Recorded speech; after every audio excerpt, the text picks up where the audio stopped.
Et si tout ce que vous pensiez savoir sur Marie-Madeleine était faux?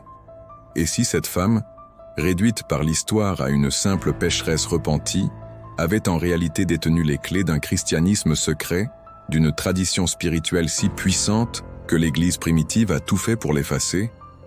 Imaginez un instant que Marie-Madeleine n'était pas seulement la compagne de Jésus, mais la gardienne de rituels sacrés, une prêtresse initiée aux mystères les plus profonds de la foi naissante. Bienvenue sur notre chaîne dédiée aux mystères bibliques les plus troublants.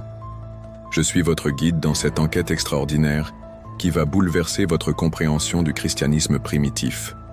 Aujourd'hui, nous allons lever le voile sur l'une des plus grandes conspirations de l'histoire religieuse. Préparez-vous à découvrir la véritable identité de Marie-Madeleine, cette femme dont le véritable rôle a été systématiquement occulté pendant 2 millénaires. Si cette révélation vous fascine, n'hésitez pas à vous abonner et à activer la cloche de notification pour ne manquer aucune de nos investigations. Qui était réellement Marie-Madeleine? Dans les évangiles canoniques, elle apparaît comme une femme libérée de 7 démons par Jésus, comme le rapporte Luc au chapitre 8, verset 2. La tradition chrétienne officielle la présente comme une pécheresse repentie, une prostituée rachetée par l'amour divin. Cette image, gravée dans l'imaginaire collectif pendant des siècles, fait d'elle une figure de rédemption, certes touchante, mais fondamentalement passive. Selon cette version traditionnelle, Marie-Madeleine suit Jésus avec dévouement, assiste à sa crucifixion et devient le premier témoin de sa résurrection, comme le confirme Jean chapitre 20. L'Église catholique la vénère comme sainte, la désignant souvent comme l'apôtre des apôtres, pour avoir annoncé la résurrection aux disciples. Voilà l'histoire que l'on vous a racontée, l'histoire que des millions de fidèles acceptent sans questionnement. Mais attendez, quelque chose cloche dans ce récit apparemment limpide. Pourquoi Marie-Madeleine est-elle mentionnée nommément plus souvent que la plupart des 12 apôtres dans les évangiles? Pourquoi Jésus lui apparaît-il en premier après sa résurrection, avant même Pierre ou Jean, ses disciples les plus proches? Et surtout, pourquoi existe-t-il tant de textes anciens, délibérément exclus du canon biblique, qui lui accordent un rôle bien plus central? Voici la première anomalie qui doit vous interpeller. Dans l'Évangile selon Philippe, un texte gnostique du IIe siècle découvert à Nag Hammadi, Marie-Madeleine est décrite comme celle que le Christ aimait plus que tous les disciples et qu'il embrassait souvent sur la bouche. Plus troublant encore, ce même texte la présente comme sa compagne, utilisant un terme grec qui désigne une épouse spirituelle, une partenaire dans les mystères divins. Commençons par examiner les indices textuels qui révèlent une toute autre réalité. L'Évangile de Marie, un manuscrit gnostique daté du IIe siècle, nous offre une perspective radicalement différente. Dans ce texte, Marie-Madeleine n'est pas une simple disciple, mais celle qui reçoit de Jésus des enseignements secrets que même Pierre ne connaît pas. Pierre dit à Marie, « Sœur, nous savons que le Sauveur t'aimait plus que toutes les autres femmes. Dis-nous les paroles du Sauveur dont tu te souviens, que tu connais et que nous ne connaissons pas. » Peut-on lire dans ce manuscrit révolutionnaire. Mais le plus saisissant réside dans la réponse de Marie. Elle révèle avoir reçu une vision mystique où Jésus lui explique l'ascension de l'âme à travers les sphères célestes. Un enseignement ésotérique complexe qui évoque les traditions gnostiques les plus sophistiquées. Cette connaissance initiatique place Marie-Madeleine au rang de véritable réceptacle de la gnose, la connaissance spirituelle suprême. L'Évangile selon Thomas, autre texte gnostique majeur, contient un passage encore plus révélateur. Jésus y déclare « Voici que moi je l'attirerai pour la rendre mâle, afin qu'elle aussi devienne un esprit vivant semblable à vous, mâle. Car toute femme qui se fera mâle entrera dans le royaume des cieux. » Cette déclaration énigmatique suggère une transformation spirituelle profonde, une initiation qui transcende les catégories de genre pour accéder à un statut sacerdotal suprême. Ces textes révèlent une Marie-Madeleine investie d'une autorité spirituelle que les évangiles canoniques ont systématiquement minimisée. Pourquoi cette occultation? Parce que ces écrits témoignent d'une époque où le christianisme naissant acceptait encore le leadership spirituel féminin, avant que l'orthodoxie masculine ne s'impose définitivement. Tournons-nous maintenant vers les preuves archéologiques qui confirment cette hypothèse révolutionnaire. En 2012, une découverte extraordinaire a secoué le monde de l'archéologie biblique. Dans une grotte près de Qumran, des chercheurs ont mis au jour des inscriptions coptes datant du IIIe siècle, gravées sur des ostracas. Ces fragments mentionnent explicitement « Mariam la maîtresse », un titre qui n'apparaît nulle part dans les textes canoniques. Le terme copte utilisé, tahim, désigne spécifiquement une prêtresse ou une initiée au mystère sacré. Cette découverte suggère l'existence de communautés chrétiennes primitives qui vénéraient Marie-Madeleine non pas comme une simple disciple, mais comme une figure sacerdotale à part entière. Ces inscriptions mentionnent également des rituels de la chambre nuptiale, faisant écho aux textes gnostiques qui décrivent l'union mystique comme voie d'accès au divin. Plus troublante encore, des fouilles menées en 2018 dans la région de Magdala, en Galilée, ont révélé les vestiges d'un complexe religieux datant du 1er siècle de notre ère. Contrairement aux synagogues traditionnelles, ce lieu de culte présente des caractéristiques architecturales uniques, des bassins de purification réservés aux femmes, des niches contenant des objets rituels typiques des cultes de déesses orientales, et surtout, une pierre d'autel gravée de symboles qui évoquent les mystères d'Isis et de Cybèle. Les archéologues ont également découvert des lampes à huile portant l'inscription « MM » que certains experts interprètent comme « Maria Magdalena ». Ces artefacts suggèrent que Magdala n'était pas seulement le lieu de naissance de Marie-Madeleine, mais le centre d'un culte mystérique où elle officiait comme prêtresse suprême. Cette hypothèse trouve un écho saisissant dans les travaux du professeur Karen L. King de Harvard, spécialiste mondialement reconnu du christianisme primitif. Selon ses recherches, les premières communautés chrétiennes étaient bien plus diversifiées que ne le suggère l'histoire officielle.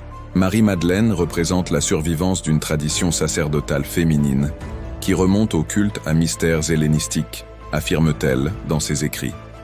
Le docteur Elaine Pagels, de l'université de Princeton, va plus loin encore. Ses analyses des textes gnostiques révèlent que Marie-Madeleine était considérée comme la détentrice de la tradition non écrite, ses enseignements oraux que Jésus réservait à ses disciples les plus avancés.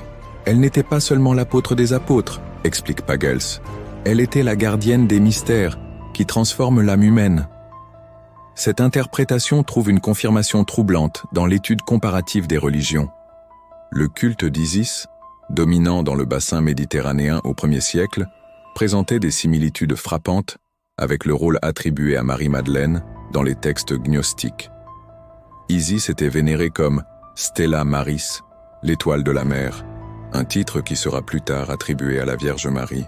Mais Isis était aussi la détentrice des secrets de la résurrection, celle qui avait ramené Osiris d'entre les morts. Approfondissons maintenant notre enquête en explorant des manuscrits encore plus troublants. En 2019, une découverte sensationnelle a fait sensation dans les milieux académiques, la mise au jour du Codex Magdalensis, un manuscrit copte du IVe siècle conservé dans les archives secrètes du Vatican, mais récemment étudié par des chercheurs indépendants. Ce document, dont l'authenticité est débattue mais qui présente toutes les caractéristiques d'un texte ancien authentique, contient des révélations stupéfiantes. Le Codex Magdalensis présente Marie-Madeleine comme l'héritière directe d'une lignée initiatique remontant au Temple de Jérusalem. Selon ce texte, elle aurait été formée dès son jeune âge au mystère sacré par des prêtresses du Temple, ces femmes dont l'existence est à peine mentionnée dans la Bible hébraïque, mais qui jouaient un rôle crucial dans le culte antique. Marie la Magdaléenne était versée dans la sagesse de Salomon et connaissait les noms secrets de l'Éternel, peut-on lire dans ce manuscrit extraordinaire. Plus révélateur encore, ce texte décrit des rituels spécifiques que Marie-Madeleine aurait pratiqués avec Jésus et un cercle restreint de disciples. Ces cérémonies, appelées mystères de la chambre nuptiale, ne désignent pas des unions charnelles, mais des rites d'unification spirituelle où l'âme individuelle fusionne avec le divin. Marie-Madeleine y apparaît comme la grande prêtresse de ces initiations, celle qui guide les âmes vers l'illumination suprême. Le livre secret de Jean, autre texte gnostique majeur, nous révèle un détail encore plus troublant.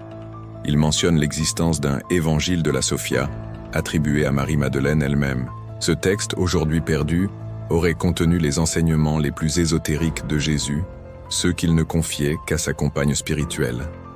Imaginez, Marie-Madeleine auteure d'un évangile. une possibilité que l'orthodoxie chrétienne a effacée de l'histoire. Cette hypothèse trouve une confirmation inattendue dans les travaux du papyrologue américain Anne-Marie Luijendijk. Son analyse minutieuse des fragments papyrologiques de la collection Oxyrhynchus a révélé l'existence de citations attribuées à un « évangile selon Mariamne », mentionné dans plusieurs sources patristiques du IIIe siècle, mais jusqu'alors considéré comme légendaire. Passons maintenant aux découvertes archéologiques les plus récentes qui bouleversent notre compréhension. En 2020, des excavations menées dans la nécropole de Saqqara, en Égypte, ont mis au jour un sarcophage portant une inscription bilingue en grec et en copte. Cette épitaphe, datée du IIIe siècle, mentionne une certaine Maria Magdala Hierophanta, littéralement Marie de Magdala, la révélatrice des mystères sacrés. Le terme Hierophanta est particulièrement significatif. Dans le monde antique, il désignait exclusivement les grands prêtres et grandes prêtresses des mystères d'Éleusis, ces initiations secrètes qui promettaient la vie éternelle à leurs adeptes. Retrouver ce titre associé à Marie-Madeleine suggère que sa vénération en tant que prêtresse initiée s'était répandue bien au-delà de la Palestine, jusqu'aux communautés chrétiennes d'Égypte. Plus troublante encore, ce sarcophage contenait des objets rituels d'une richesse exceptionnelle. Un calice en or gravé de symboles christiques entrelacés à des motifs ziziaques, des ampoules d'onguents parfumés similaires à ceux utilisés dans les mystères de Cybèle, et surtout, un codex miniature en ivoire contenant des hymnes gnostiques dédiés à Sophia Maria, l'incarnation de la sagesse divine. Les fouilles de Hippos Susita, sur la rive orientale du lac de Tibériade, ont également livré des surprises de taille. Les archéologues y ont découvert une basilique du IXe siècle, dont l'abside principale présente une mosaïque unique. Elle représente une femme auréolée tenant un rouleau, entourée de 12 apôtres masculins qui la regardent avec déférence. L'inscription en grec ancien identifie cette figure comme Maria H. Magdalene H. Sophia, Marie-Madeleine la sagesse. Cette représentation contredit totalement l'iconographie chrétienne traditionnelle et suggère l'existence de communautés qui vénéraient Marie-Madeleine comme une figure christique à part entière, égale sinon supérieure aux apôtres masculins. Les recherches du professeur Jean-Michel Roesli de l'Université de Genève apportent un éclairage saisissant à ces découvertes. Spécialiste des apocryphes chrétiens, il a identifié plus de 40 textes anciens qui attribuent à Marie-Madeleine un rôle sacerdotal. Nous ne parlons pas d'une tradition marginale, explique-t-il, mais d'un courant majoritaire dans le christianisme des 3 premiers siècles, systématiquement éradiqué par l'Église institutionnelle naissante. Le docteur April de Konik de l'Université Rice au Texas va plus loin. Ses travaux sur les textes de Nag Hammadi révèlent que Marie-Madeleine était considérée comme l'incarnation terrestre de Sophia, la déesse sagesse de la tradition gnostique. Elle n'était pas seulement une prêtresse, affirme de Konik, elle était vénérée comme une théophanie, une manifestation divine féminine comparable à Jésus lui-même. Cette théorie révolutionnaire explique pourquoi les textes gnostiques présentent souvent un conflit entre Pierre et Marie-Madeleine. Il ne s'agit pas d'une simple rivalité personnelle, mais de la confrontation entre 2 conceptions du christianisme, l'une masculine et hiérarchique, qui triomphera avec l'orthodoxie, l'autre féminine et initiatique, qui sera impitoyablement supprimée. Mais ce que nous avons découvert jusqu'à présent n'est rien comparé aux révélations qui vont suivre, car la vérité sur Marie-Madeleine touche au fondement même de la foi chrétienne, au silence volontaire de la Bible et aux contradictions que l'Église préfère ignorer. Analysons maintenant ce que la Bible refuse obstinément de nous révéler. Premier silence troublant. Pourquoi les évangiles canoniques ne mentionnent-ils jamais l'origine familiale de Marie-Madeleine? Tous les autres personnages importants sont présentés avec leur filiation. Simon, fils de Jonas, Jacques, fils de Zébédée, Judas Iscariote. Mais Marie-Madeleine apparaît sans passé, sans famille, comme si son identité antérieure devait rester secrète. Cette omission devient encore plus suspecte quand on découvre que le nom Magdala ne désigne pas seulement un lieu géographique. En hébreu, Migdal signifie tour, mais dans la littérature rabbinique, ce terme désigne aussi une fonction spécifique, celle de gardienne des traditions orales, de conservatrice des enseignements secrets. Marie, la Magdaléenne, pourrait donc être Marie la gardienne, titre qui prend une résonance toute particulière à la lumière des textes gnostiques. Deuxième silence assourdissant. Pourquoi aucun évangile canonique ne mentionne-t-il le destin de Marie-Madeleine après la résurrection? Pierre meurt crucifié à Rome, Paul décapité, Jean exilé à Patmos, mais Marie-Madeleine disparaît mystérieusement du récit biblique, comme si sa mission s'achevait avec l'annonce de la résurrection. Cette absence devient d'autant plus troublante que les sources extra-bibliques regorgent de récits sur ses activités post-résurrection. Troisième contradiction majeure qui doit vous interpeller. Pourquoi Jésus confie-t-il à Marie-Madeleine et à elle seule la mission d'annoncer sa résurrection aux apôtres?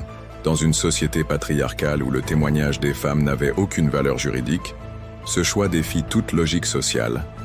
À moins que Marie-Madeleine ne possède une autorité spirituelle que les évangiles canoniques préfèrent taire.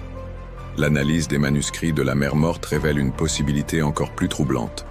Plusieurs fragments mentionnent l'existence d'une maîtresse de justice au sein de la communauté de Qumran, une figure féminine investie d'une autorité prophétique suprême. Or, certains experts identifient cette mystérieuse prêtresse à Marie-Madeleine, suggérant qu'elle appartenait aux Esséniens, cette secte juive qui pratiquait des rituels d'initiation très similaires à ceux décrits dans les textes gnostiques. Cette hypothèse éclaire d'un jour nouveau la relation entre Jésus et Marie-Madeleine. Si elle était effectivement une prêtresse essénienne, leur rencontre ne serait pas fortuite, mais correspondrait à la fusion de deux traditions initiatiques, celle du maître de justice tessénien incarné par Jésus et celle de la maîtresse de justice représentée par Marie-Madeleine. Découvrons maintenant comment ces indices s'articulent pour révéler une vérité stupéfiante. Les textes gnostiques présentent Marie-Madeleine comme la détentrice du pléroma, la totalité divine que les âmes humaines doivent retrouver pour accéder à la salvation. Cette gnose ne s'obtient pas par la foi simple, mais par une initiation progressive, guidée par une hiérophante qualifiée. La Pistis Sophia, texte gnostique du IIIe siècle, nous révèle que Marie-Madeleine pose à Jésus 39 questions sur les mystères de l'au-delà, soit plus que tous les autres disciples réunis. Ces interrogations révèlent une connaissance approfondie de la cosmologie ésotérique, des sphères célestes et des éons divins. Elle ne cherche pas à apprendre, elle cherche à confirmer ce qu'elle sait déjà. Plus révélateur encore, ce même texte présente Marie-Madeleine, accomplissant des prodiges que l'orthodoxie chrétienne réserve exclusivement à Jésus. Elle ressuscite des morts, guérit les malades par l'imposition des mains, et surtout, elle initie d'autres femmes au mystère de la rédemption. Ces récits suggèrent qu'elle possédait les mêmes pouvoirs christiques que son maître, confirmation de son statut de parèdre divine. L'évangile de Philippe nous révèle le secret ultime qui unit Jésus et Marie-Madeleine. Celui qui s'unit à la vérité ne peut plus être séparé d'elle. Et celui qui s'unit à la sagesse divine participe de son éternité. Cette union mystique, cette hiérogamie entre le principe masculin et le principe féminin du divin, constitue le cœur de l'enseignement christique originel. Voici la théorie unificatrice qui explique tous les mystères que nous avons explorés. Marie-Madeleine n'était pas seulement la compagne de Jésus, elle était son égale spirituelle, la moitié féminine d'une révélation divine complète. Ensemble, ils incarnaient en la totalité du Christ cosmique. Lui, le Logos créateur, elle, la Sophia rédemptrice. Cette révélation explique pourquoi l'Église primitive a si violemment combattu le gnosticisme, car admettre la divinité de Marie-Madeleine, c'était reconnaître que la salvation ne passait pas exclusivement par le Christ masculin, mais par l'union des polarités divines. C'était ouvrir la voie à un sacerdoce féminin égal au sacerdoce masculin, à une spiritualité où les femmes accèdent directement au divin sans médiation patriarcale. Les pères de l'Église l'ont parfaitement compris. Dès le IIe siècle, Irénée de Lyon condamne violemment les hérétiques qui prétendent que la Sophia habite en certaines femmes. Tertullien va plus loin en interdisant formellement aux femmes d'enseigner, de baptiser ou d'offrir le sacrifice, activité que les textes gnostiques attribuent explicitement à Marie-Madeleine. Cette répression systématique atteint son paroxysme avec l'empereur Constantin. En 325, le concile de Nicée ne se contente pas de définir le credo chrétien, Il ordonne la destruction de tous les textes présentant Marie-Madeleine comme une figure divine. Des milliers de manuscrits partent en fumée, une connaissance millénaire s'évapore pour laisser place à une version expurgée du christianisme. Assemblons maintenant toutes les pièces de ce puzzle révolutionnaire pour découvrir l'ampleur de la vérité occultée. Les preuves textuelles, archéologiques et historiques convergent vers une conclusion stupéfiante. Le christianisme originel était une religion double, une spiritualité fondée sur l'union sacrée de deux aspects divins incarnés par Jésus et Marie-Madeleine.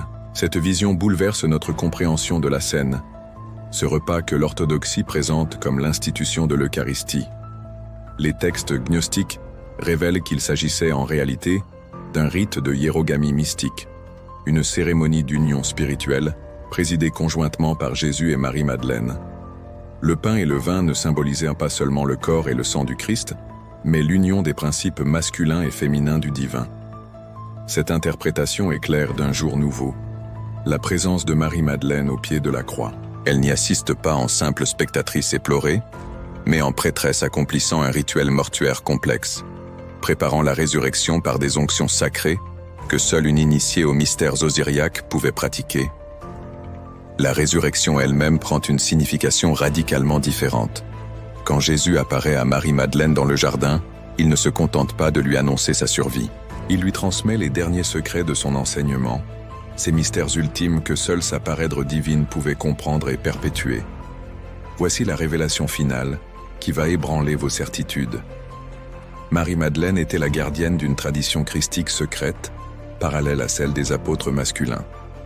Pendant que Pierre établissait l'Église institutionnelle, elle perpétuait l'Église invisible, celle des initiés et des mystiques, celle qui transmet la gnose de génération en génération.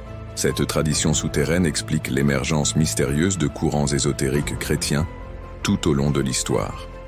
Les cathares vénérant la Sophia, les templiers gardiens de secrets féminins sacrés, les rose-croix cherchant l'union des opposés jusqu'aux francs-maçons modernes, avec leur rituel de renaissance spirituelle. Marie-Madeleine n'était donc pas seulement une femme remarquable du 1er siècle. Elle était l'incarnation d'un principe divin éternel, la déesse mère christianisée, la Sophia gnostique, l'Isis des nouveaux mystères. Son occultation par l'orthodoxie masculine représente l'une des plus grandes tragédies spirituelles de l'humanité, l'amputation de la moitié féminine du divin. Cette révélation transforme radicalement notre compréhension du christianisme. Ce que nous considérons comme la religion du Christ n'est en réalité que la moitié mutilée d'un enseignement originel beaucoup plus riche et plus complet. Le vrai christianisme, celui de Jésus et Marie-Madeleine, reconnaissait l'égalité spirituelle des sexes et la nécessité de l'union des polarités pour accéder au divin. Imaginez les implications de cette découverte. Imaginez un christianisme où les femmes accèdent au sacerdoce de plein droit, non par concession moderne mais par restauration d'une tradition apostolique authentique.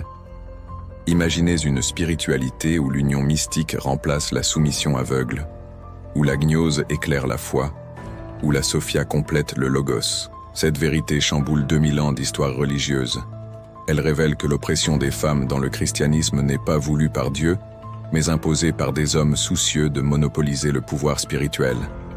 Elle démontre que l'égalité des sexes devant le divin constitue le fondement même de la révélation christique.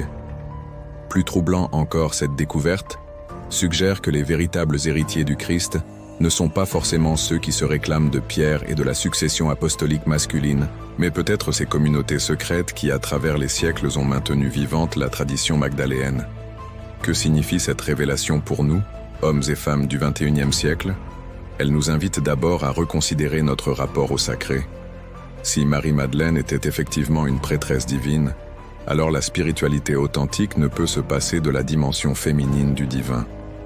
Chercher Dieu exclusivement dans des figures masculines, c'est se priver de la moitié de la révélation.